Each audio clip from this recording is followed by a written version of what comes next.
Ang kawalan ng kamalayan ng mga tao sa tamang pagtapon ng basura ay nagdudulot ng problema. At ang kawalan ng pagtutulungan ng mga mamamayan at pamahalaan ay nagpapalala sa problema. Ang mga ito ay ilan lamang sa mga suliranin tungkol sa basura. Ang paglutas ng mga suliraning ito ay nangangailangan ng pagtutulungan ng lahat mula sa mamamayan hanggang sa pamahalaan. Magandang araw sa lahat. Ako po si Kevin Pilayo at ang ating pag-uusapan at tatalakayin ngayon ay tungkol sa pagtapon ng ating mga basura sa wastong lugar at tamang lagayan. Bakit nga ba may mga taong walang pakialam sa kalikasan at kaayusan ng ating kapaligiran? At bakit nga ba may mga taong nagtatapon ng kanilang mga basura sa tabing ilog, dagat o kalsada?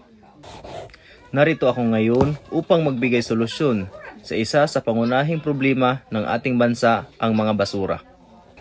Alam kong alam nating lahat na ang basura ang pangunahing sanhi ng matinding pagbaha at pagguho ng lupa. Ito ay maaaring magdala sa atin ng kapahamakan at panganib. Ngunit bakit hindi natin pagtuunan ng pansin ito? Bakit minsan wala tayong pakialam?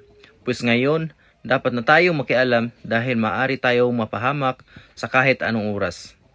Maaari rin itong magdulot ng iba't ibang sakit at maaari ring maging dahilan ito ng sunog sa ating lugar. Kaya huwag nating hayaang may masamang mangyari pa sa ating mga minamahal sa buhay o sa ating mga kababayan bago pa tayo umaksyon.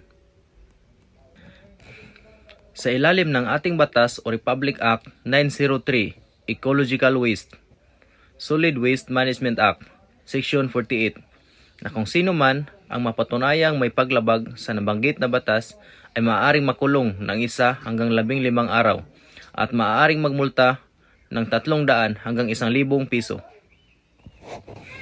Paalala, upang ito ay maiwasan, itapon ang ating mga basura sa tamang lugar at lagayan, o kaya'y maglagay ng basurahan at lagyan ng label upang malaman ng mga tao kung anong uri ng basura ang kanyang itatapon.